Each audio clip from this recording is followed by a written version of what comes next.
Most corporations today lack innovation and ideas, and to be frank, have no clue what is happening on the internet. And this is why I've decided going forward in my own business to work with 1 to 12 person teams who want to leverage automation, innovation, AI, and creative strategy to create their own blue oceans. You might want to do the same in your business, so let me show you why. Having worked with 2 entities, one in the public sector, the other in the private in the past year, I've seen a repeat problem and pattern happen that has absolutely been baffling me as to why. And that problem is incompetence. Right? It's baffled me so much so that I've asked questions to friends, relatives, colleagues, ex-colleagues on if they have witnessed the same behavior, or is it just me? This is the core reason why I only now work with 1 to 12 person teams as clients. And it started in 2022 when I first started noticing this whilst on a business venture in the islands. And I noticed this lack of unwillingness to be excellent in your work. Right? There was many days between emails, people never in their office, people forgetting things, losing documents, anything that you asked for, you just won't get. And it was just an all-round slackness of work and professionalism. And then I witnessed this in the UK, as I said, working in the public sector, the same pattern, staff not wanting to up the levels, people happily using 10 trillion spreadsheets instead of leveraging software, and just a general lack of forward thinking in most areas of their work. Then more recently in the private sector with a client, there was this lingering feeling in all of those environments that some people could not be bothered to change, right? And then I started asking myself, why is this the case? Why don't people want to push themselves to become better? Why do they sell with mediocre systems? And more importantly, why can't they be bothered to do the work? Well, for the past few years, this has perplexed me completely. And at one point, I thought it was COVID that had scrambled people's minds, right? It maybe affected them socially in some sort of way, which I'm sure it is likely in some way.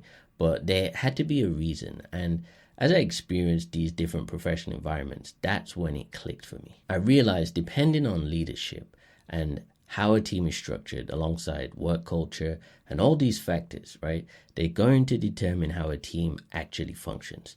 So it's sometimes irrelevant if you have some real shining stars in the team, because regardless, the culture will actually nullify those stars and default to this mediocrity. Then I also started to learn that some people, they're just not incentivized to do more in their roles, therefore creating more bottlenecks within the organization or the business. And that's usually because pay packets, general incentive schemes internally. And many people's mentality is to do the least for the most, or get the most by doing the very least, which breeds terrible culture when it's multiplied. So how do all these things affect the teams overall? Well, performance is one of them, if not the top.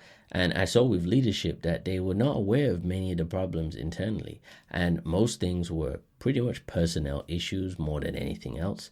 When this is the case, teams can be affected massively due to lack of motivations, poor team morale, which almost starts to impact overall performance. So think of it like this. Take a sports team like soccer or football, right? 11 players all starting to play against another 11 on the opposite team. And if 4 players have a bad game, that will impact performance. But if the 7 players of the 11 have a bad game, then they're more likely going to lose the game. And it's the same concept with a team of staff. Everyone needs to play well all the time. Otherwise, performance drops. But the most challenging thing of all this is the unwillingness to change or adapt. And that's what begins to drive people away from the team and eventually just leave the company. So now you're thinking, well, what's the difference between a 1 to 12 person team and a 50 or 100 or even 1,000 person team? Well, it comes down to the simple thought process. If you were to work with a team of 12 maximum, right, that's a manageable amount of people of which you can influence the dynamics pretty quickly without too much friction. So you don't have to wait days or weeks for information on a certain matter or topic, right? Because the information isn't flowing through too many people's inboxes. You have speed with a maximum team of 12, as you could get everyone on a video call, phone call, conference call, wherever they are, and get to the nitty gritty of a task and get to implementing right away. Any more than 12, and these tasks start to become cumbersome, right? You have to go through people, wait for approvals, and all these time-consuming things that just don't add to productivity in the slightest. Is the desire and will to succeed doesn't die with a maximum team of 12, right? It's small enough of a team to make you think you're still in the trenches, putting in serious work, even if you have had a lot of success. Regardless, the amount of people doesn't overwhelm or dilute your ambition goals. And even if it did for some reason momentarily with 12 people maximum, you can get realigned very quickly. And my other findings on this journey is that if you find the right team members, one person could be worth 3 or 4 people in an organization, right? It isn't really 1-for-1 ratio, i.e. one person, one job. If you have the best talent, they might be able to do multiple people's jobs very well, or just organize themselves so much so that they have the time to do multiple tasks at a very high level. And people who are just there for a check because it pays their bills is destined to lead your organization to poor performance. And I am of the belief, right, that everyone has the ability to find meaningful work. But today, too many people are lazy and don't want to make the effort finding their why and their North Star, the thing that drives them. So they end up settling for this 50-50 fake lifestyle, meaning they are literally operating at 50% max capacity of their abilities and mind because they're doing something they do not enjoy or gain any meaning from. Now, if you multiply that 50% across a large team of staff, imagine 98% of your staff all operate at 50% capacity, Monday to Friday, 8 till 6 for 12 months. Once you visualize those numbers, you realize that, and you'll be like, man, that's the reason why performance has dropped, right? It's down to the team you have.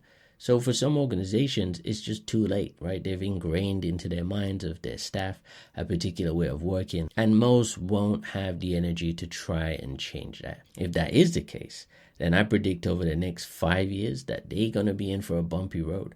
And if you have a team of 12 or less, then there is hope even if you have lost your way. You can still find the sweet spot that can unlock growth.